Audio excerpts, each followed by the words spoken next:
Welcome to episode 6 of the Poker Face podcast. Exit Stage Death. Could we possibly discuss my character's clubfoot for just a moment? Because I would feel personally a lot more comfortable if somebody from the clubfoot community were advising. Oh, God, really? Yeah. Just get out there and hobble, honey. Good evening, Gerry. How are you? I'm not too bad. You seem to be hobbling. I'll just get out here and do it. That's all I'm going to say. Is there a clubfoot community? Doubt it. Well, I think that's the joke, isn't it? I don't know. Maybe. There's people who support groups and it's very specific, I suppose. It was quite a niche complaint there. They didn't represent my clubfoot properly in that one play that was on for one night. Yeah, but when you go on the internet, you've got niches for everything, as I well know. It's probably a subreddit or something. Yeah. Before we do anything else, Ian. Yeah. Omissions. Oh, boy. So last week, the name Felix Unger was mentioned in. Neither of us apparently... That was 2 weeks ago. Was it 2 weeks ago? Yeah. Okay. Neither of us apparently were aware of who it is, and it's so frustrating because I saw the first tweet coming through, and I knew that a tsunami of correspondence was on its way. You could hear it, you could smell it, and I went, oh, here we go. And it happened on every format you could possibly imagine. Yeah, we do, thank you, yes. Felix Unger, obviously, a character in The Odd Couple. A very popular one, obviously. Okay, so in our defence, in my defence, I've never actually watched the show. I knew that Felix was one of the I didn't know what his surname was. I know Tony Randall and Jack Klugman. I know it's based on a Neil Simon play. I can't believe we didn't get it. Well, the lesson is to do something terribly wrong every week, and we'll get more engagement, and it'll be great for everybody. The only other time I felt so frustrated at not knowing something in the podcast was back in the Sledgehammer days. There was an episode entitled Sledge Poo, set in a hairdresser's. We both completely missed it. Missed the fact it was obviously shampoo. And again, I pride myself in knowing quite a lot about the history of Hollywood, etc. And I've read numerous books on it, and Warren Beatty himself, and how influential that he was. And yeah, so that still annoys me. But this one, how do we miss it? It's just a complete brain fart on your part. Embarrass myself for sure. Let's hope you don't do it again. Won't happen again. And if I do, it's probably intentional to get some engagement from the listeners. Yeah, don't bite. Definitely won't be me making a mistake. Moving on to this week's episode, it was really a sort of character-based episode, I thought. I loved it. I do like a TV show or a movie set based around a theatre. I wouldn't say it's a cliche, but there have been several of them. Yeah. Recently we were discussing the Quantum Leap episode, which was with the musical. Yeah. What's your favourite? Do you have a favourite movie set in the theatre? I'm not sure about a favourite movie. I saw recently the one with Saoirse Ronan and Sam Rockwell called See How They Run. I don't know if you've seen that yet. I've not, is it? So it's kind of based around the mousetrap, but it's not the story of the mousetrap. And it explains why it's not the story of the mousetrap. It's part of the whole thing. It's good. I enjoyed it. It doesn't rate very well. It only gets about 6.5 on IMDb, so maybe in your wheelhouse.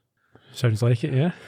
I would go for, back in the 60s, Miss Marple. The best Miss Marple, Margaret Rutherford. Okay. Murder Most Foul. There was 4 movies that she played Miss Marple, and they're brilliant. Right. I'm sure there's a Jonathan Creek one. There was, well, often it was set in a theatre anyway because Adam. Yeah, but was there not one with the play of the woman who'd been stabbed and then she put the... Yes. With her from Ali from Hollyoaks. Yes. Mm-hmm.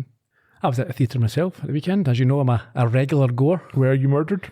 I wasn't. I went to see Porno, which is effectively Trainspotting 2. They made the movie Trainspotting 2. It was based on Irving Welsh's novel Porno. I think it's now been rebranded, so everywhere. I think the book itself is now called, in reissues, called Trainspotting 2. So is the story like the second movie? I assumed that Trainspotting 2 was not based on Porno because they called it Trainspotting 2.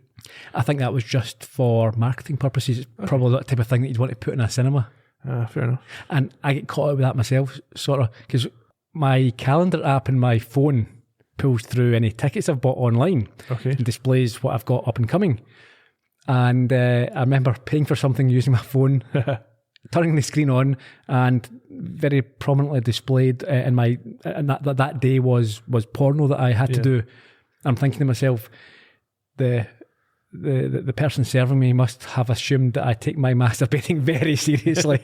Well, as we all should. I have to schedule it in. Yeah. 7:30 Saturday night. And then when that wee alarm goes, whether I need to or not. it's like a learned behaviour, triggered reaction. That's it. So yeah.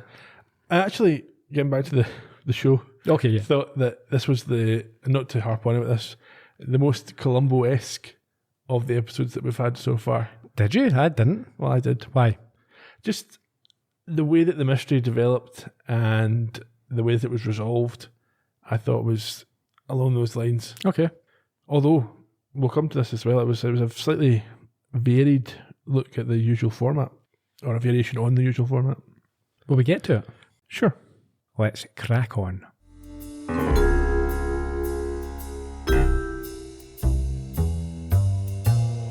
In Exit Stage Death, we meet Kathleen Townsend and Michael Graves, 90s TV stars now respectively lamenting and enjoying the apparent end of their careers. Kathleen is keen to encourage Michael to sign up for a revival performance of a play they successfully performed together as young actors. He reluctantly agrees, but when his wealthy young wife is killed, apparently as the result of the stage manager's carelessness, a shocking conspiracy is revealed. Charlie, working in the kitchen of the Diner Theatre, gets the sense something is wrong, but she's not the only one close to solving the mystery. Can she discover the truth about Ava's death and clear the stage manager's name? Or will her efforts be in vain? Thank you, Ian. Where do we start this week? So we've got some string music playing as the camera pans across some nice looking scenery to a road where an old BMW, I think it is, pulls up. Yeah, it's quite a sophisticated opening with this. As you say, it's an old school BMW, and I thought that was nice because maybe there's two ways to look at that. Is that shorthand for the financial situation of the driver, i.e. it's an old car that people are still trying to keep up they're driving the BMW, the pretense of perhaps wealth, but it's very, very old, or some people are just into it. It's a classic now. So yeah, could be either.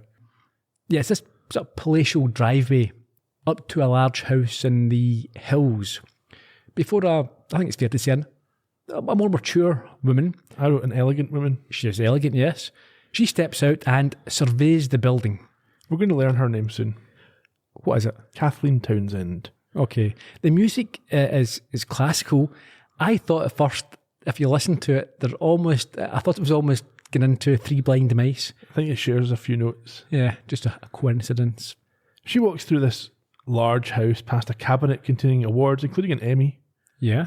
And we see on display magazine covers from the 90s featuring a show called Spooky and the Cop. Yeah, now we can tell that it's her that's on these magazine covers. Yes, and we see from one cover, the other person is Michael Grime, a reluctant sex symbol. Yes.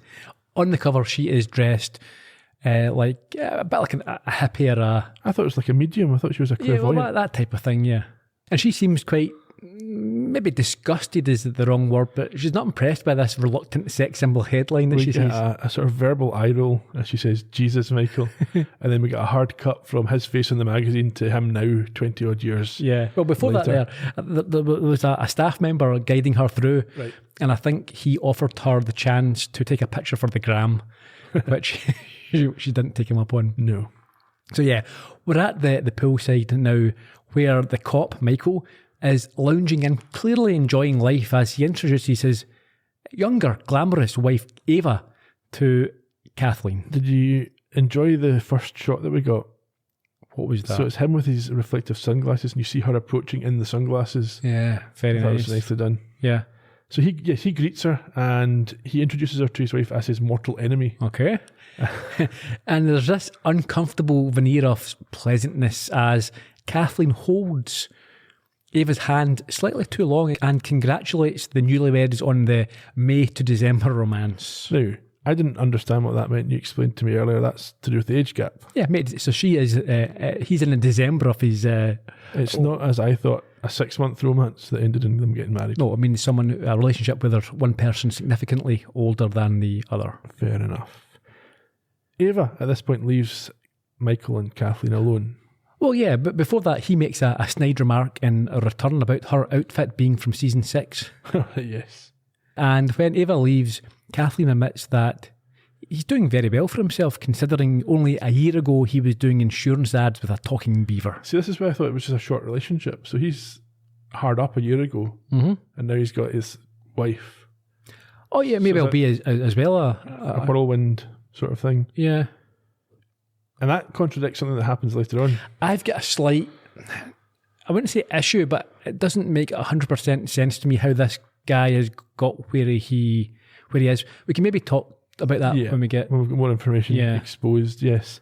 So, Kathleen asks whether Ava's money is family money. It's not. No, she's self-made. She has an online brokerage for women called She Trade. I'm not sure. I think that's having a bit of satire as well. I mean, why would you need a female-only brokerage? It's not like a female-only gym or somewhere where... It's a hook, isn't it? Yes, but it's from a business point of view, it's terrible. So a brokerage where... I mean, again, I think people who get involved in trading will predominantly be men. And why would you want to disenfranchise half that market? Well, because if you don't do that, then you're just another brokerage app. If you're the female one. Yeah, I'm not having that. That's a terrible idea. I think it's a deliberately bad idea here. If there's a reason why it might only be suitable for one sex, then that's fair enough. Like I say, a gym or something else. But the idea that a brokerage firm would say, you know what, we don't want the commissions from any men. It'll just be for women. Is a terrible, terrible, terrible. And no, is it legal as well? Probably not. But no women are going to go, oh yes, that's what I've always been after. I used to want to trade, but I didn't feel comfortable trading in an online. It's like Amazon saying it's a shopping platform only for women. Why? There's no benefit whatsoever. Or start a car insurance firm that's just for women. Sheila's. But yeah, no, it's just a terrible idea, and I think it's deliberately meant to be. You think so? Yeah, for sure. Okay.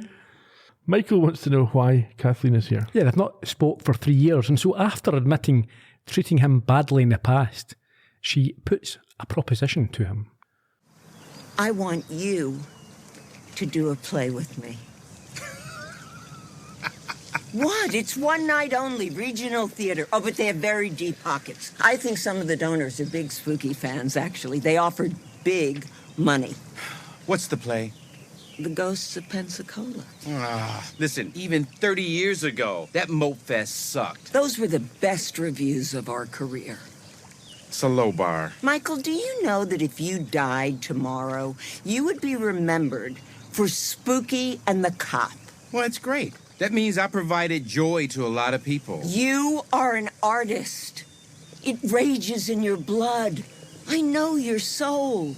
I remember what the fire was like on that stage. Okay, I think you're overselling it, darling. The primal connection we had. Before the success, before the feuds and the tabloids. Yeah, and the People magazine interview where you implied that I couldn't read. I said I was sorry. It's still on my Wikipedia page. There's a whole subheading. Illiteracy. Michael, I'm desperate. Please. I'm begging you. I will do anything you want. I will prostrate myself publicly. But I need this. Do you know what it's like for an actress of a certain age? You go from mom to senator to dementia patient. And I need the money. Well, I'm sorry, Kathleen. The answer is no. Okay? But if you need some cash, I could ask Ava. Oh, you. And you, bitch. Brilliant. Given, though, what we find out later on, do you think the point when he tells her she's overselling it is him coming out of character? Yeah, maybe, yeah. Just want to bear in mind, yeah. So she storms off, continuing to F this and mother F that. And then, however, Michael has a bit of a health scare. Yeah, he seems to take a little turn, and Ava reprimands him for not taking his pills. And I think he says that seeing Kathleen makes his blood pressure spike, which makes Ava pause for thought and suggest that he reconsider the offer. Yes, her reasoning is that she knows he misses the limelight. Yeah, because she's supporting him, so Yeah. maybe he feels a little emasculated. Perhaps. He doesn't think that he can work with his old partner, but Ava reminds him that they've both grown in 30 years. Well, I'm not sure reminds, but suggests. Yeah. We then get a caption saying 3 weeks later. Yes, we're on the stage of the Seneca. Is that how you pronounce it? Seneca? I think so, or Seneca. Seneca, yeah. Seneca Lake Dinner Theatre. I love this venue. I would like to go here. It looked brilliant. It was brilliantly lit from out. The exterior shots were great. And inside it just looked so charming and so cosy. Yeah, it made me think a bit of the theatre in Now You See Him in Columbo. That was a magic. This seems like right idea. Yeah, where you would The go for comfortable seating in the table service. I've never been to a dinner theatre. I've never sat and ate while watching the theatre. Well, I have. In America, once went to just sort of a regular theatre and they served food. So. Oh, in fact, I'll tell a lie. Not quite the same as this, but I've been a few times to the pie, a pint in a play. You've seen the play while eating your pie? Yeah, and drinking a pint back in the day, yeah. I took a hot dog to the cinema once. Shut up. I should say this, the 3 weeks later thing, it's the first time they've used that sort of device in the show, even when they've done time skips before, they haven't advertised it. I wonder why they made that decision this time, why they thought they had to. I'm not sure, but it does line up because they use it again later at the exact same moment to kind of sync up which part of Charlie's story match up with which parts of this story. In any case, we see that Kathleen is still pushing Michael's buttons by pointing out that he's a kept man and he should be used to taking directions from a woman. Yeah, he's not happy that she's the director. At first, when he started ranting, I thought he was rehearsing the play. But no, he's mad that Kathleen is both starring and directing. She tells him that he should have read the contract. He would have found this out. We then hear the bit we heard at the top of the show. Their co-star Rebecca wanted to discuss her method. I think as he walks off, he threatens to 3-point a dog. Whose dog is it? Is it Kathleen's? Yeah. Anyway, Michael absent-mindedly signs a lunch menu that's presented by a guy called Harry, who is a catastrophically ginger man. As Rebecca asks for an annoyingly complicated tea and notes that she has a nut allergy before being shouted at for having the audacity to have the script on her lap. Yes, but we missed Michael's order. He wants a club sandwich with a side order of a gun. What about a club sandwich? Is that also a relation to her? That's not her foot. A club? No, it's just a club sandwich. Yeah, I love a club sandwich, as you know. Yes, you regularly attend to your local club sandwich provider, dealer. Kathleen caustically ponders whether Rebecca might need to consult with a member of the off-book community at this stage, which I thought was a nice little remark. And she has a go at the effing millennials. And Michael tries to reassure her that, Rebecca that is, that she's at least done better than John Stamos. Is that a reference to something, or is that just... I'm not sure. I meant to look this up and I forgot. Here come the tweets. Here come the emails. Well, yeah, this week, let's encourage them. So tell us what the reference to John Stamos there was. Okay. Meanwhile, Kathleen is talking to Phil, the stage manager, who I think she calls Bill. Yes, and that again, that's nice shorthand for her, how she doesn't really consider other people. It's all about herself. She's in her own little bubble. She tells him that she wants everything exactly as it was in the performance they did decades earlier. Is he meant to remember, or has she told him? Maybe she's told him. I guess she'd given him a list. Anyway, there's a problem with that. Why? In the original production, there was a trapdoor drop. It's a 15-foot drop. It's not safe, and he won't allow it. Yes, he starts to refer to how long ago it was. Yeah, he's pulled up on that very swiftly. Yeah, he gulps when challenged to complete a sentence. I think he, at this point, then has to agree to setting it up like it used to be. He's backed himself into a position where he's no leverage whatsoever. He scuttles off, and Kathleen rouses the troupe and tells everyone to get into their place and emphasises that word, place, as she stares with satisfaction at Michael. Yeah, and I think we learned that there's only 4 days to go till the production. We now have I think they call it the tech rehearsal. Yeah, so is this the day of the opening night, or is it the day before? I think how far ahead have we jumped? Don't know, sometime before, I think. I don't think it's that day. So maybe the day before. Could be, yeah. And after an exterior shot showing that the performances for one night only were returned to the stage, which has been decorated like the inside of a home. I'm not sure decorated is the right word. Yes, set decoration. Would you call it that? Yeah. Okay. Anyhow, Kathleen at this point tries to deliver a stirring monologue, but becomes frustrated by noises in the auditorium. Well, firstly, is it 70s? Is that how it's styled, do you think? I was looking at the interior clothes. of the... Yeah, just the... Yeah, well, they did it 30 years earlier, so 90, they did it, and it would be set prior to that. Yeah. So that would make sense. And No, wait a second, though, because we hear... Yeah, there's reference to war, isn't there? So is this a Vietnam thing, or it could be World War II? No, I don't think it's this. I think it looks... To me, it looks 70s, the clothes. Okay. Not sure. But yeah, she says that she wants everything to appear to shake when military jets pass over. That's part of the play. Yes. And she patronisingly reminds Michael that he has to hit his mark and deliver a monologue at this point. And we see why he's not happy as the camera points down at writing on the mark. It says, right here, stupid. Yes. Anyway, at this point, Kathleen thumps down to Bill. Phil. Phil, yes, who is below the stage, who sighs to himself that his name is actually, Phil, not Bill. She tells him that she's going to run through the script from her own monologue until the fall at the end. So back up on the stage, what happens? Well, she tries to deliver this monologue, but she becomes frustrated by various noises out in the auditorium. She continues, but the disruption gets worse, causing her to follow this person into the kitchen, which delights Michael. Anything that annoys Kathleen appears to make him happy. His delight doesn't last very long. Well, no, at first he shouts for her to get some Thousand Island dressing while she's there. But yeah, this only lasts a few seconds as what happens. He falls through the trapdoor onto a mattress which has been placed handily below. Which makes Phil happy, at least it works. Yes, I don't know why it opened at that point, but yes. It's because that's when her speech was meant to end. Yes. Okay. By the time Kathleen returns, a shaken Michael is also back on the stage and he tells her he is quitting. He could have broken his neck. But she makes the point that if he does, he's going to have to cough up £200,000 as per or dollars as per the contract. Indeed. But he will need to ask his wife as she pays his allowance. He responds by saying that the cost would be worth it, but she goes for a headshot by bringing up his supposed infidelities. Oh. He says that he's not the only one with skeletons in the closet. No, and he mentions his upcoming memoir, which is a chapter on Acapulco. Kathleen points out, however, that he signed an NDA in relation to that. He doesn't care and insists that he will do the play and then will immediately end her career. Yeah, he says he has NFs to G. Okay. Did you work out what that was? What was that? No Fs to give. Ah, right, okay.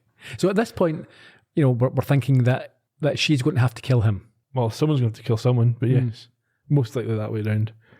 She tells him to check his prenup at this point because Ava's getting a letter the next day about China with a Y. And assures him that she is not bluffing. He tells her he knows she's not a good enough actor to bluff. And they both storm off stage left and right. And we return on opening night. The only night. Yes. Opening and closing. Did you take a look at the theatre menu as the people came in? I did, but I didn't note it. Was there anything of interest? So they've got Italian wedding soup or mixed green salad for starter. We don't really have wedding soup here. It's not a thing, but I think it's very popular in America. Right. And the main course was blackened halibut. Yes. Before we enter, we've got, I mentioned earlier, a lovely exterior shot of the signage and lights, and we enter the theatre and cut to Kathleen's dressing room. Yes, Michael and Kathleen are seething in their dressing rooms, but then they get their 5-minute warning. Did you notice? Okay, so she's looking into the mirror, and beside, or on the mirror, there's images of her, but one was a picture of her younger self, and it's quite a famous picture of her, I think, back in the day when she was in, when she was, Okay, the actor, yeah. The actor.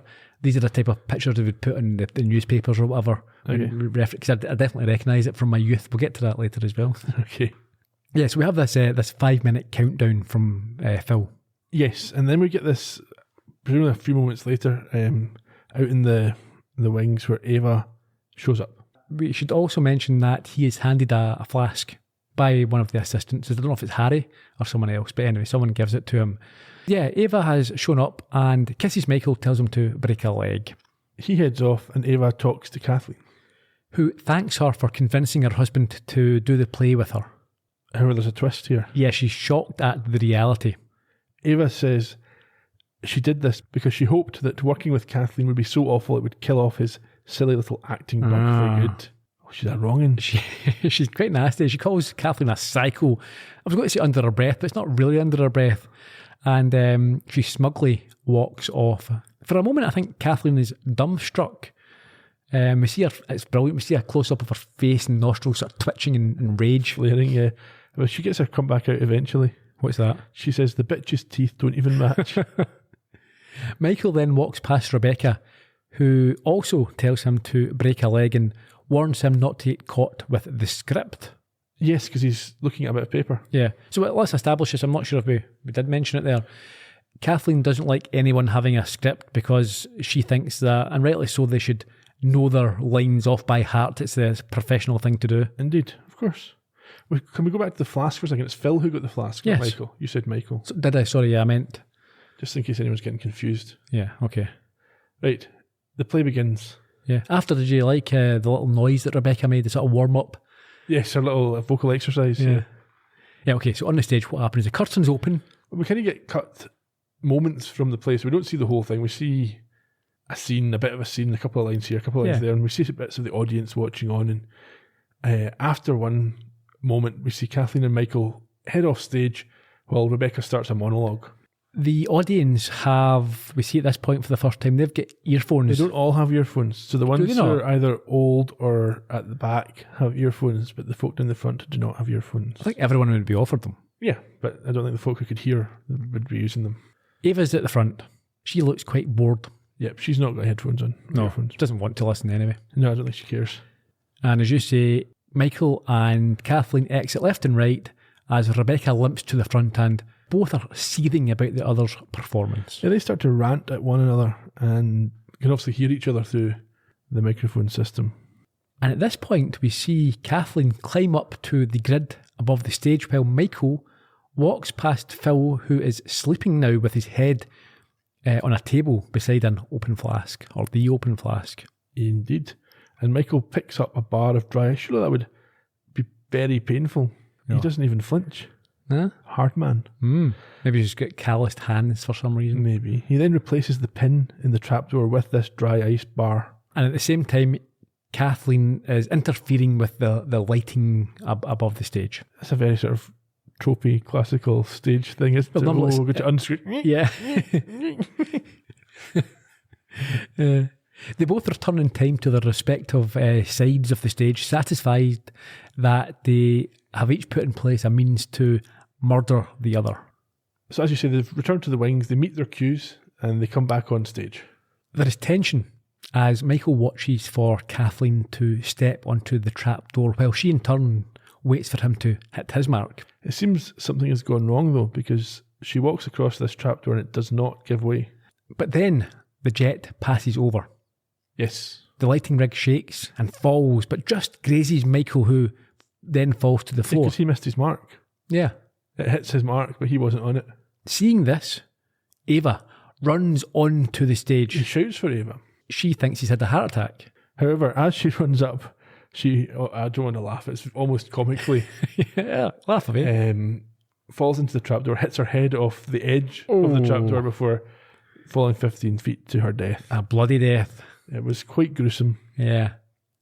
So later in his dressing room, a cop tells Michael that he has all he needs and exits, while inappropriately telling him that Spooky and the cop was his inspiration for becoming a sheriff. Yeah, Michael notes that he's heard that a lot. Yeah. This reminded me of a couple of episodes ago, Rest in Metal, where the police just show up and in 5 minutes they're like, yeah, that's fine. This is no murder here.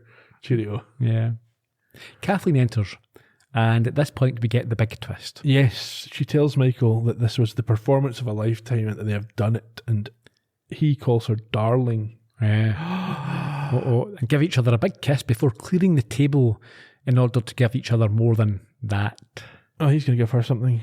I was very happy with this. I did not see this twist coming. Normally, I pride myself in only the other week there watching. Have you watched The Lincoln Lawyer? No. I think I might actually mention this in the credits. But anyway, watching that with the wife, season 2, very good. You should watch it. Okay. But after, I think episode 2, maybe episode 3, I said to the better half, this is the killer here, and this is what they did, and this is why they did it. Okay. And I was right. I was quite pleased with myself there. And then I had to wait, the 8 episodes to find out. And at the very last episode, I thought, I'm not right. I'm embarrassed myself here. Because all the way through, I was going, yep, I'm right. I'm still right. I bet this is it. And then it looked as if I wasn't right. But at the last second, the last 10 minutes, years of watching murder mystery type shows, you normally you can get a feel for it. Yeah. But I was missed this one. I did miss this one, which I really liked. Good. Did you get it? Don't remember. Come on. I don't think I did. No.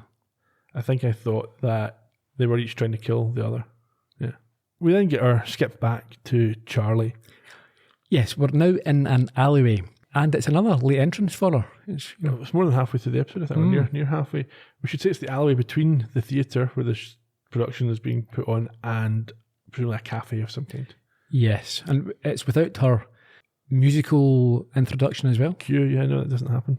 She is being hilariously fired from her waitressing job for throwing money at a customer and eating someone's bacon. Yes.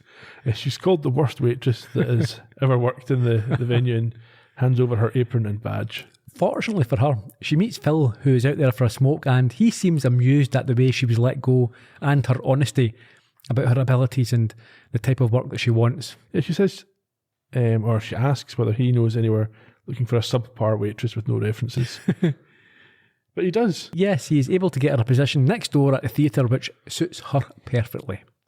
And that's where we find them. Yes, cash payments, her favourite.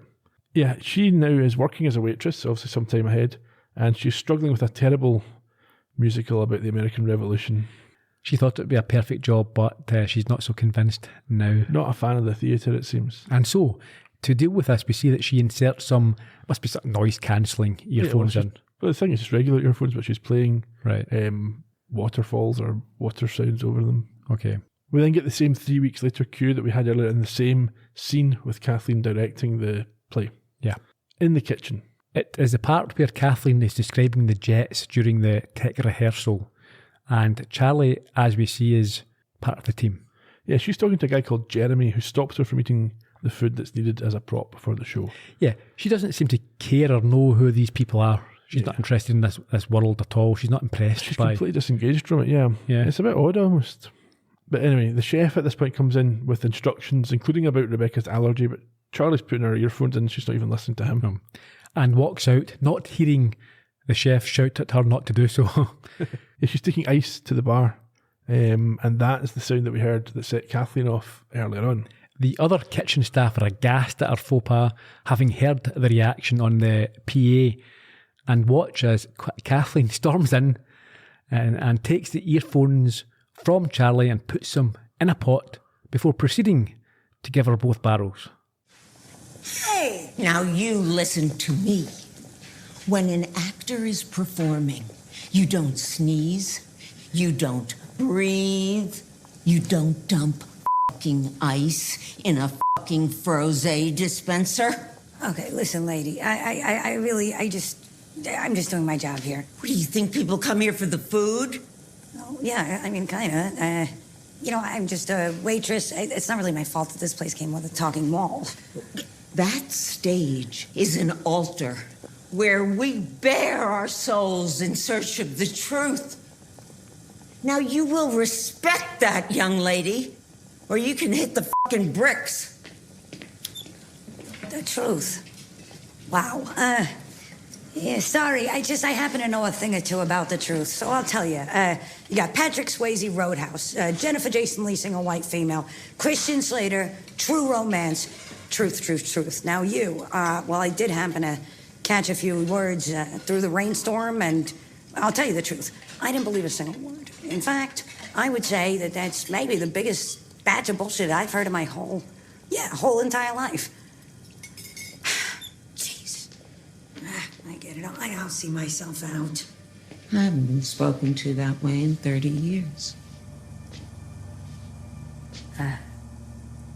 This mean I'm not fired? Fired? Oh my God, what you're giving me is gold. It's fuel. I live off it. I use it. And you're lucky you took those earbuds out because you're about to hear the performance of a lifetime. I love your work. I thought that was great. I really enjoyed that scene. Yeah. Because there is a truth about the pretentiousness of some actors. Sure. Not all. And again, it is when you are trying to hit emotional spots. Yeah, I can well imagine you have to sort of dig deep and believe these things, but also you don't have to act like an arse. Quantum Leap does this quite often, where it pastiches actors with actors. Yeah. Anyway, we head outside to the alleyway where Charlie smokes and Phil comes out chuckling away. Yeah, he's impressed that she survived the full Kathleen Townsend treatment, but she wants to know how he can put up with these theatre types. Yeah, he seems like a normal guy. Yeah, he's holding his flask as he explains that you need to understand them and accept that they do perform a kind of magic when on stage, and he likes to see people experiencing this for the first time, so he takes pleasure in seeing... Yeah, he buys in. Yeah. She says he's a better man than she is, and we get a bit of product placement as he offers her a shot of Jack Daniels from his flask. Yes, indeed. In any case, he reminds her that, okay, it's a one night only thing, you won't have to put up with this forever, so just sort of knuckle down and get it over with. Yeah. Inside, it's the evening of the performance, and Ava's tipping Charlie and asking her to get her absolutely wrecked. Yes, as she watches what she considers the tedious performance on stage. In the kitchen, the staff are listening in shocked glee as Michael and Kathleen's arguing is being played over the PA system. Yeah. Charlie realises that this can also be heard by those in the audience who have the headphones in. Sure enough. Yeah. The patrons can hear. They look quite confused, some of the older ones. Of course, yeah. We see Charlie then top up a bored-looking Ava and then ignore somebody else who asks for a drink. Yeah. I quite like the little line there. Ava says, "Oh, kill me." Charlie then joins Jeremy, who says that Kathleen looks so present, which triggers something for Charlie. Yes, she agrees that she does look, she believes the sort of fear and the apprehension that she can see in her performance, in her face. Yes, it's the first time that she's believed anything that she's seen from Kathleen. We then see the accident happen again and note that Phil has just woken up. And he's woken up by the light falling. Yes, to realise that he's not put out the mattress. Yes, just in time to see Ava fall to her death right in front of him. Surely that mattress would always be there. Yeah, he moved it away. Yeah, why would you do that? There's no reason. So that Ava died. No. Michael moved it. Of course Michael moved it, but what I'm saying is, from Phil's point of view... He was asleep the whole time.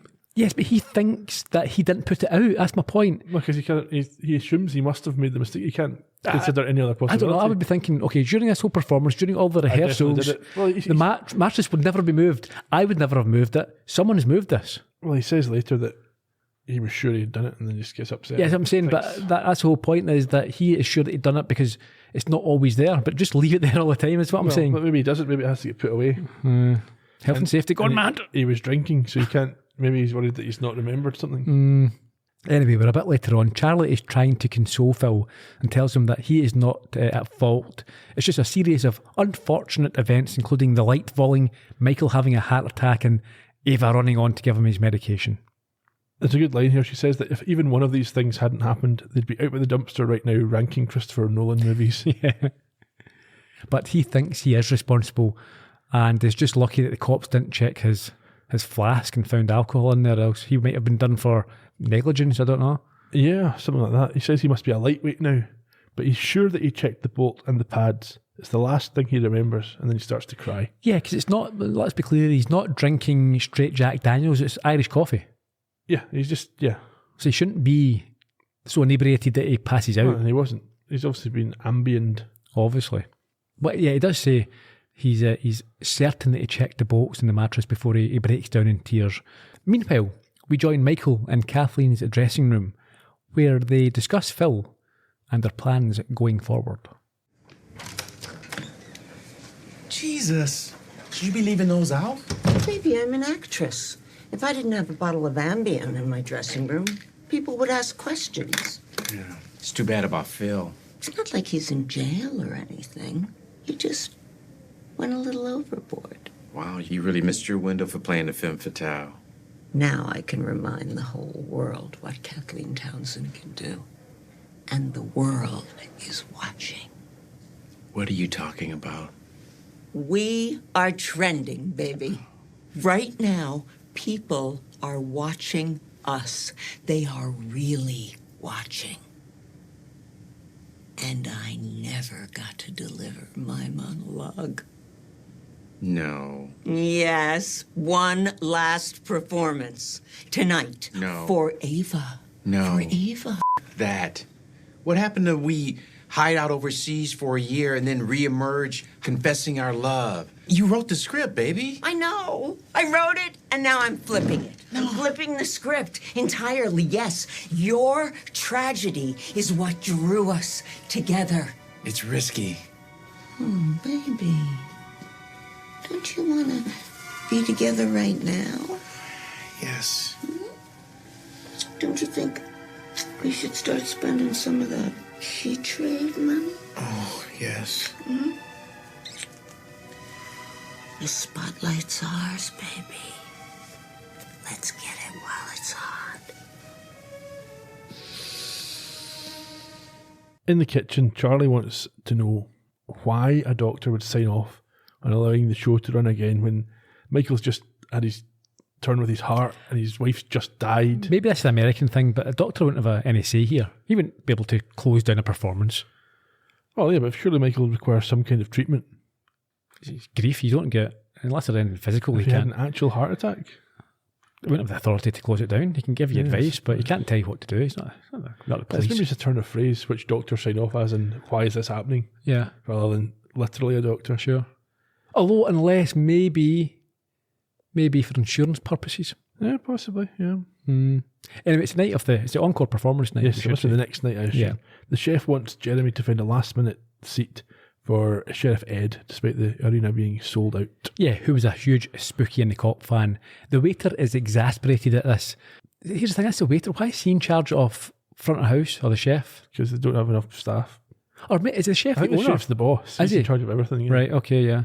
But he tells him, that the sheriff had to deal with the richest woman in the state. Is it the state? Connecticut, is that a state? Yeah. Dying because of a drunk stagehand. And Charlie calls this BS. Does she? Yeah. Who says it? The chef claims that it was because of the drunk stagehand. Which She's not saying that because he's lying then. She's just saying that because she doesn't believe it. Yeah. Because he's not lying. That's what he thinks happened. Yes, but she knows that it wasn't because of Phil. Yeah. That's normally her trigger for lies, that phrase. That's an interesting that they use it again. Yeah, but that is interesting because so that's like, what is a lie? If someone stating something he thinks is the case. Yeah, that wouldn't come across as a lie. I wouldn't have thought. Unless she's then detecting that he actually doesn't believe that, he's just been nasty. I don't think he's detecting anything. I think she just doesn't believe it, so Right. she's saying it's BS. Okay. So she's told to go out and keep her job. We then Cheeky. get another twist. Well, at this point, she seems to notice something and picks up a bowl as she walks off. Okay. Right, so tell us this other twist then. In the dressing room, Rebecca confronts Michael and Kathleen.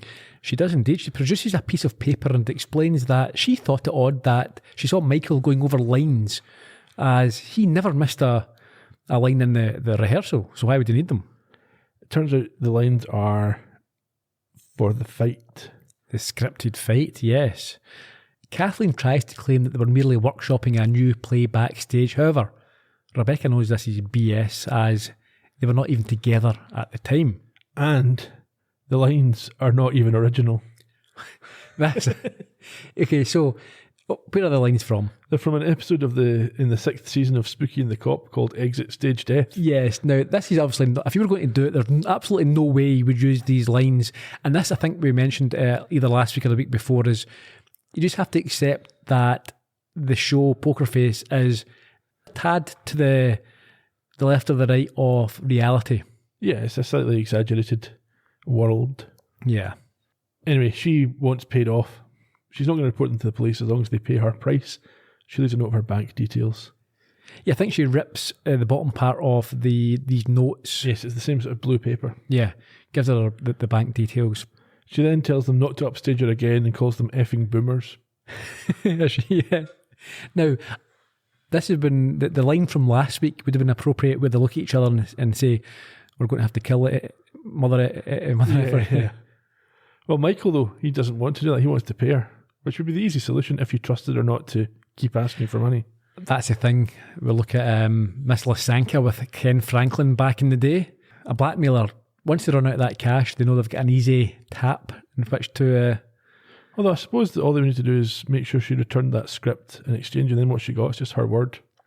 But she could There's no start, evidence. if you're spouting off, you don't want people talking or saying anything. Yeah, You it's should go to true. social media and make these claims, and then they look into it, and you just don't want it, do you? Yeah. Anyway, Kathleen is not on board. No, she's not. She drops the notes onto the table, and we see the peanut butter dog treats, which causes her to smile devilishly. Indeed. Backstage, Harry is very stressed trying to fill Phil's role. Yeah, Charlie walks through with a bowl of prop food, which she places on the table 10 minutes before the curtain call. And Harry, that is, he's in a bit of a tizzy. He's trying to do this dual role, a bit overwhelmed, doesn't really understand what's going on so much. No. Charlie notes Phil's checklists from the night before is all marked off and says that the trapdoor was secure. Didn't understand this because this wasn't required. When she was trying to console him earlier, he said, I did do this. So she would have known that he wasn't lying obviously then. doubting himself, though. He believed he'd done it. Okay. In any case, she works out that if he had done this, then someone must have undone it and it wasn't an accident. Although I suppose he might have filled in his checklist in advance knowing he was going to do it and then not done it because he was too drunk. Possible. I In suppose. theory. Anyway, she asks Harry whether anyone else is supposed to go through the flappy door, as she calls it. Yeah, and when he tells her no, she therefore assumes that Kathleen was a target. Yes, she tries to use Harry's phone to text Phil to tell him he's innocent. But he takes it back because the show's about to start. Yes, and we head back to the dressing room where Charlie, as usual, goes to the wrong person. Yes. It's becoming a thing. It is, yeah.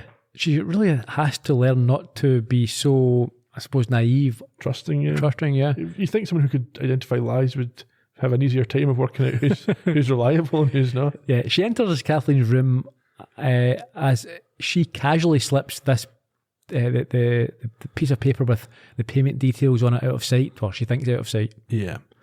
Charlie tells Kathleen her theory about Phil and the trapdoor, but Kathleen isn't persuaded and doesn't believe that she's at risk. No, she points out that she often walked over the door and nothing happened. And that sometimes in the theatre, these things will occur. Things fall, people get set on fire, people get electrocuted, all sorts of stuff. It's a dangerous place, isn't it? Yeah. Charlie says she's not going to allow Kathleen to go back out there, but it turns out she has no authority over Kathleen whatsoever. A waitress in a 0-hour contract, yeah. Kathleen says the show has already begun, turns her mic on and tells Charlie to get out of her room. I like this. Outside we see a poster saying second night only performance. The play begins, and backstage, Charlie now takes Harry's phone again and speaks to Phil. I think Harry was phoning Phil because he had no idea what to do. And she asks him if she saw anyone else down there, but he was obviously unconscious. Yeah. And he says he didn't, but he also tells her to drop it, but she says she can't. No, she's like De Niro at the end of Heat and tells him to stay tuned. She then asks Harry to see the video of the previous night, which he is happy to do in order to take the curse off him, just like in The Ring. What? This doesn't make sense to me. The show's going on. He must have stuff to do. Why has he got the video of last night's performance up on his... Yeah. Anyway, they take a moment to look at the fall, and just ahead of the fall, they see what looks like dry ice coming through the trapdoor. And after retrieving a block of it, and it burning her hand, she walks to the edge of the stage in order to talk to Kathleen. She thinks she's going to do... She's in the middle of a play. She's stopped by a Charlie literally doesn't care. No, but if you're going to do that, then just run on the stage. Yeah. You don't try So and she's talk. prevented. Yeah, by a production member who shows her the sight line and says she can't cross this, and so she watches from the wings. Yeah, she's not totally bought into not interrupting the play at this point. This was very Columbo week. We've seen him do this a number of times. What I've noted is that for the remainder of this scene, it's basically kind of a farce. Yeah. As she tries to speak to Kathleen during the play without being seen by the audience. Now, it wasn't... although we did have can you remember the Columbo episode where there was a play involved? Dagger of the Mind over in London? Yes. Yeah, but also we had with The Shat, Fade In on our TVs, and Murder, Smoke and Shadows. On both of those occasions, Columbo ended up getting himself interfering with the production. Yeah. But yeah, she has manoeuvred herself to behind a window on the set, and as Kathleen performs, she tries to warn her about the dry ice being used as a bolt. Yeah, she's talking to Kathleen through this window in the house. Yeah. But she can't persuade Kathleen to accept that someone's trying to kill her and get off the stage. No. And then Michael approaches to deliver a line. And as he does, Charlie takes a cigarette from his hand. Yes, and then notices that his hand is, like hers, burned from the dry ice. Uh-huh. And now, with her head poking through the back of the fridge, she tells Kathleen that she knows it was Michael who'd done it because of this burn. She hisses back that it couldn't be him. He was on stage and he wouldn't have rigged the light to kill himself. No, this conversation can be heard by Rebecca, who is now getting a bit flustered herself. Charlie looks up at the lights where the light fell the night before and sees a bit of red material and decides to go and take a closer look. So up above the performers, she's stunned to find that it is a feathery detail from Kathleen's slippers. She then realises, as the characters tell one another that they are in love, that the actors themselves feel the same. Yes, that was a nice... She feels the truth. Uh-huh. Yes. But just then, a feather falls from above and they look up with evil intent in their eyes. This makes Charlie gulp. Next we see her in the wings again, approaching Rebecca. Yeah, she is eager to tell Chubbyfoot about her discovery and how she can prove it. Rebecca then lies and says that she saw the two of them having the argument face to face, so they couldn't have done what Charlie says they'd done. And Charlie, realising that she's lying, asks if she's in love with them as well. Yes, are they a throuple? And I thought it was a great way that she delivered that line. It was amazing. And Rebecca pleads to be left alone and heads back out on stage. But is distracted by Charlie, who wonders why she has been lying, and then spots the piece of paper in someone. I don't know if it's Michael's jacket or if it's Rebecca's jacket. At this point, but why do people keep leaving this lying around? Anyway, yes, Charlie reads it and also gets a bit more insight and heads to the dressing room. Yeah, well, it's not just reading it, but she sees it's been ripped as well, and I think she'd spotted the paper that Kathleen was trying to secrete earlier. Yes, so she knows where to go. Yeah. She finds the demands for payment and laments actor's man. As I say again, the same sort of thing that we've seen in Quantum Leap. And then Kathleen's dog starts to yap. And at this point, she sees the treats, the dog treats, and what they contain. Yes. And realises the significance of what is about to happen. She rushes to the stage and tells Harry that they're going to kill again before gesticulating at Rebecca. Yeah, she's a bit too late to stop the food obviously being handled. It comes out the fridge before she can get there. And so, with no other option, she has to run on in slow motion and knock the snacks out of Rebecca's hand, just like a presidential bodyguard would take a bullet. But she doesn't want to ruin the play. No, she now finds herself the centre of attention in front of a confused audience, and so decides that the best thing to do is to improvise. I am a ghost of Pensacola, and you are not here to eat.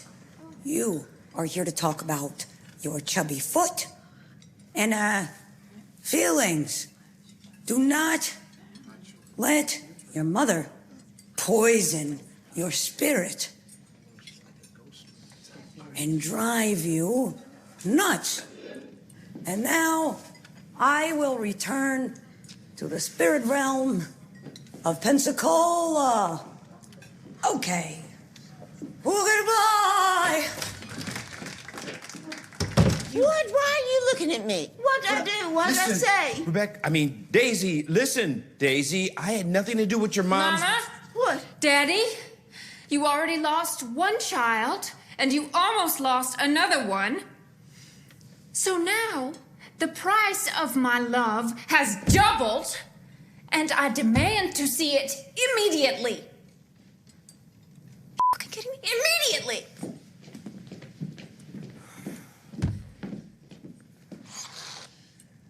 Summer felt like winter.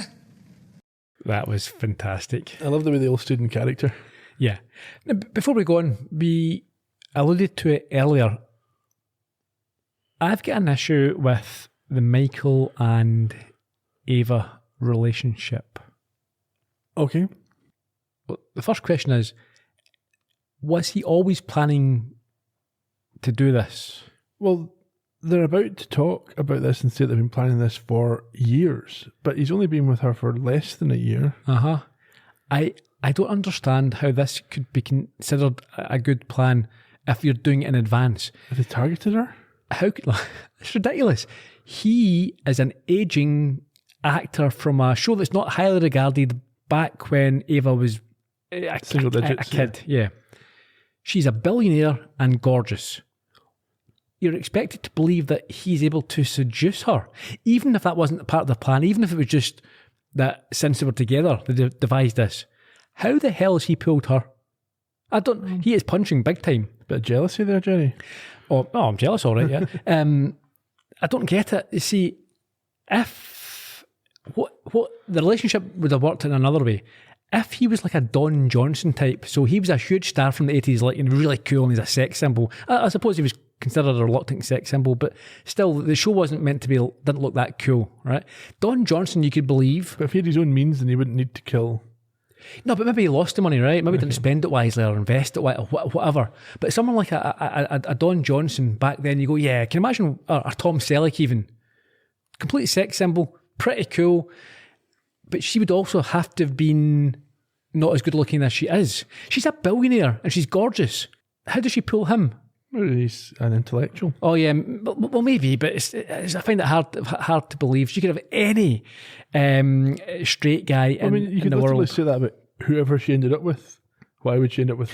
No, maybe she ended up with someone else in the industry. You get these power couples, and maybe he's also very good looking. He's an actor. Maybe she doesn't like other people, and maybe he's all wealthy. But so this guy here, this old guy, has pulled this stunner, and she's a billionaire. Maybe he's been grooming her for years.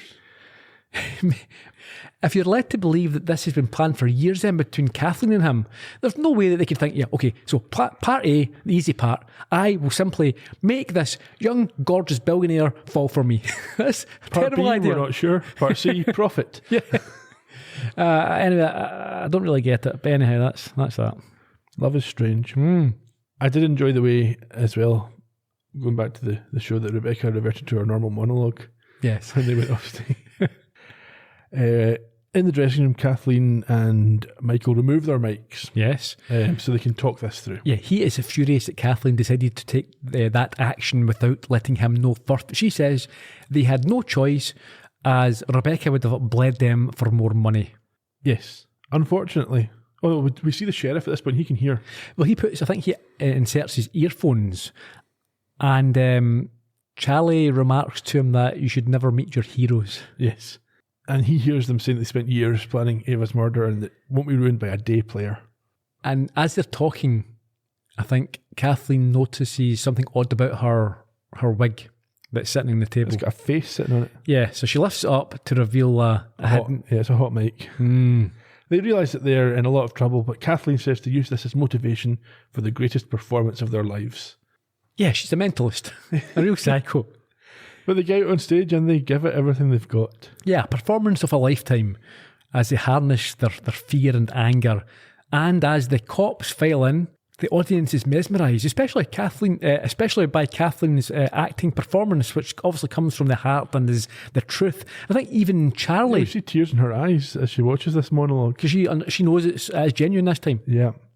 We see Kathleen perform the trapdoor drop and the episode ends. Yes, as Elaine Stritch sings over the credits with Broadway Baby. Well, that's from Sondheim's Follies, which actually has ghosts in it. Ah. Interestingly. Yeah, that plays over the credits and that's the end. What I want to know... Okay. Does Kathleen just kill herself at the end there? No, I don't think so. Do you think the mat's in place? Yeah. Okay. Because you wouldn't kill yourself just by falling, you might break your ankle. It was the head injury that killed Ava, not the... How could they know she would hit her head on the edge? Maybe running at that angle. Maybe. Do you have any sympathy for Ava? For Ava? Yeah. Ava seemed like a decent person. She's quite mean to Kathleen.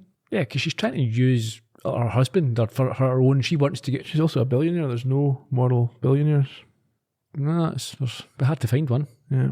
How come Charlie's now such a bad waitress when she got on fine for Frost at the start? Or was she always a bad waitress and they just didn't do anything about it? Because we didn't see her stealing drinks and stuff. Yeah, no, she's always a bad waitress. Okay. But no, that's a good point there. I didn't really think the execution of this plan was very chancy. There's no way you could guarantee that Ava was dying. Yeah, maybe not. Definitely not. You can't guarantee it from that. 15 feet's not a huge fall. No. Any other thoughts? No? Is that all your questions you have just now? Yes, gave you all 3 questions in rapid fire. Okay. Will we go through the production information and trivia? Yeah, I've only got a couple of trivia things. So you want to start with the people? It's up to yourself. I'll start with the trivia. Go for it. Main characters apparently named after Kathleen Turner and Michael Douglas. Ah, yeah. They were a good 80s double act, Romancing the Stone, etc. Some subtle changes to the format. You don't get a lot of Charlie in this episode. She's not the first person to figure out the murder. The time loop's shorter and they skip through it when they go back to her. And this ending, it's a unique ending. We've always ended with Charlie. Yeah. It was well done. It's always good to freshen things up. Not dramatically, not like in Commodore levels. It's not that bad. No. And episode title, Exit Stage Death, obviously I play an Exit Stage Left, Standard Stage Direction, also an episode of Spooky and the Cop, as it turns out. Okay, this episode was first broadcast. Is that still a thing? Broadcast? You don't broadcast it anymore, do you? Released, yeah, made available on the 9th of February 2023. It was directed by Ben Sinclair. He was born on May the 16th, 1984. He's an actor, director and producer. His work includes High Maintenance, Dave, Safe, that's a Jason Statham one, and The Big C. I thought it was quite fun. I'm looking through his acting roles, his credits, and certainly earlier in his career, he played Wild-Eyed Guy, Lunatic, Brooklyn Idiot, Homeless Guy, Drunk One, and Angry Guy.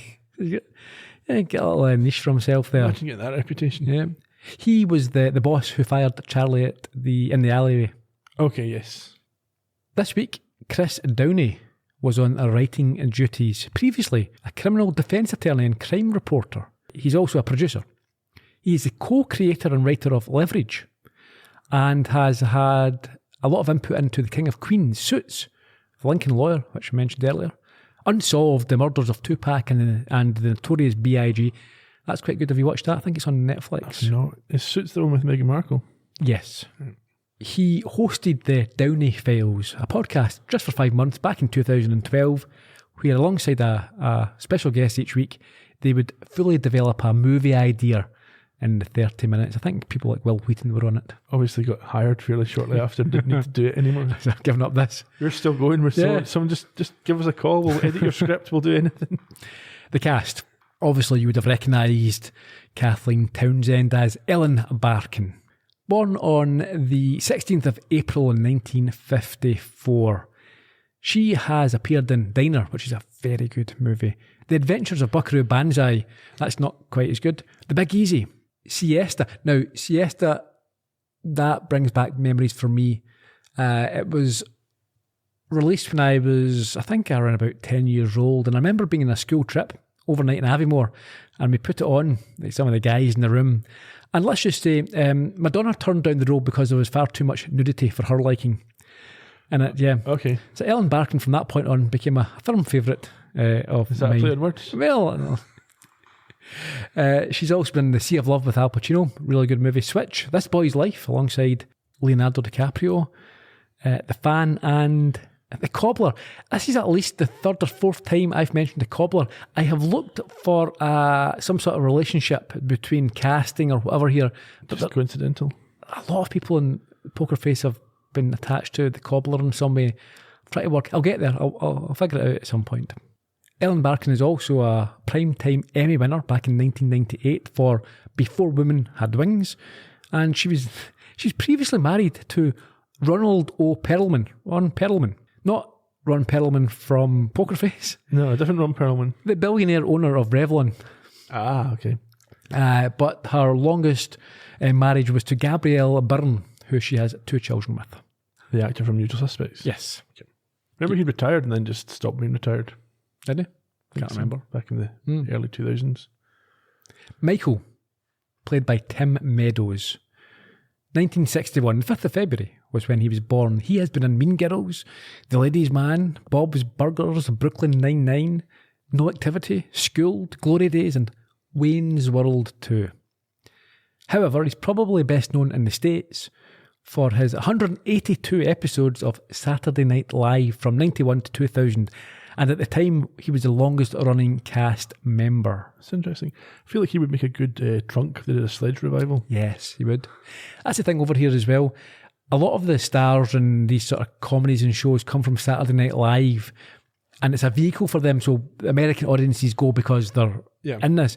But we get introduced to a lot of people like Bridesmaids and what have you, like I think we Wig, what's her name, Kristen Wiig, and she's a star in America, but we don't know her from that. So this so Tim Meadows here, even though I'm quite au fait with Saturday Night Live, it's mainly the sort of 70s and 80s stuff, so I didn't know who he was. Yeah, okay.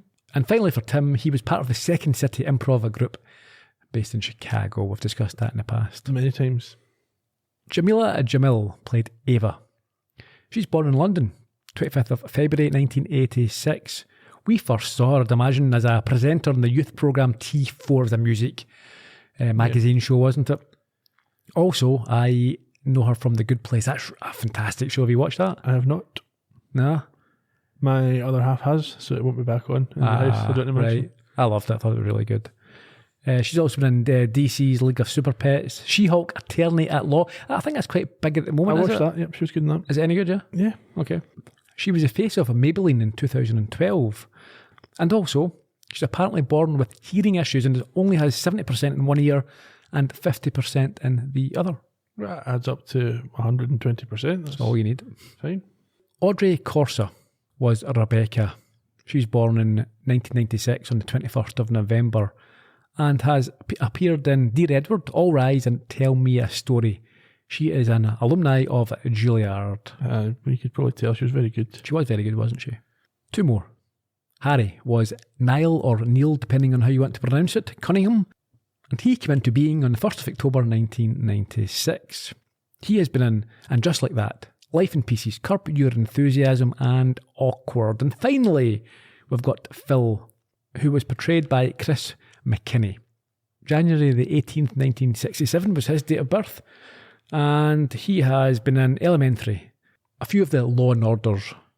The Night Of, that's a really good show if you've ever seen it. It's on Sky Atlantic, I saw the first I think. episode and we kind of lost interest. That's the one with the guy gets arrested. Yeah, the first is actually the weakest, like, they're building up the story, but I thought it was very, very good. House of Cards, The Blind Spot, and is also a graduate of Juilliard. Some trivia? More trivia? Okay, The Ghost of Pensacola is not a real play, but is styled obviously in the way of Tennessee Williams.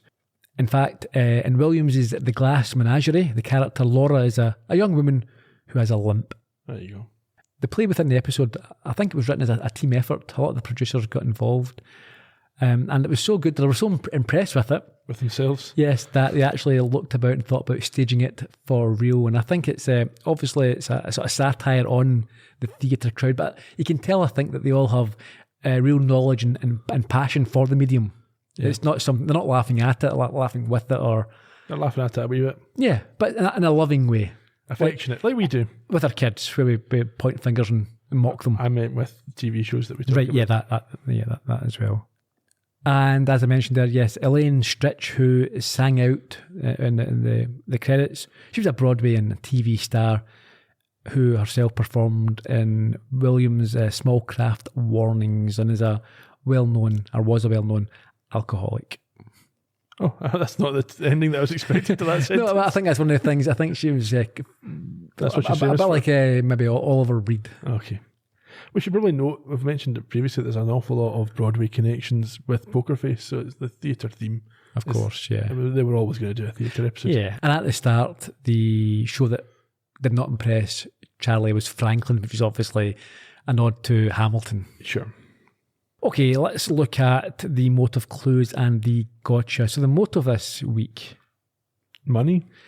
Yeah, financial, but I think it's that wasn't the in my view, it was more about getting the money so they could then have the fame again, because Michael had money, access to it, certainly. I think it was to get them back in the limelight, to put them back where they think they should. Yeah, they could run their own projects and whatever else, yeah. Yeah, for sure. The clues. Phil telling Charlie that he definitely checked the bolts and the mattress. Her believing the fear and anticipation in Kathleen's performance. The bolt-shaped dry ice, Michael's burned hand, the feathers in the rig, and Kathleen and Michael telling each other that they loved themselves. Okay, that's the clues that Charlie saw. Yep. You've then got Rebecca had the script for the argument. Mm-hmm. And then Charlie found that with the demand for money. Yep, and dog treats, maybe. For So the attempt to kill Rebecca. yeah. The gotcha, pretty straightforward this week. They confessed to it Well, directly to the sheriff. indeed. And finally, we've got some product placement. 2 for sure, maybe 1. So with the BMW at the start of the show, Yep. and we had the reference to Jack Daniels. Also, now, she mentioned Ambien. I'm not sure if that's a brand in itself or if it's more like paracetamol. I'm thinking it might not be a brand because I'm not sure if a brand would want it associated with killing someone or a murder, certainly. Yeah. You missed one. What was that? The Ghosts of Pepsi Cola. Ah, yeah, very good. Very good. I decided not to make that joke myself this week, Ian, but if you... If you miss your opportunities, I'm going to Not hoover them fast, up. your last, yep, okay. In terms of who did crimes this week, you've got Michael and Kathleen killing Ava. You've got Kathleen trying to kill Rebecca. You've got Rebecca blackmailing Michael and Kathleen. Anything else? No, I think that is it. I think Rebecca might get away with it, but the other two will not. Yeah. Well, she might not, because Charlie found the written demand for money. Depends how much Charlie wants to be a cop. She might think, you know what, struggling actress, they're a couple of scumbags. Yeah, Why not? Let her off. Oh, well, yeah, but she never actually got the money anyway, so No, she still blackmailed them. yeah. But it's hard to prove if you don't... Yeah, you can't prove that. Okay. She did give them bank details and a specific amount. That could be for our wages. Yeah, 5 million, sure. Okay. What have we got next week? It's an episode called The Future of the Sport, where we will find Charlie taking a crash course in go-karting rivalry. Until then, Cheerio. bye-bye.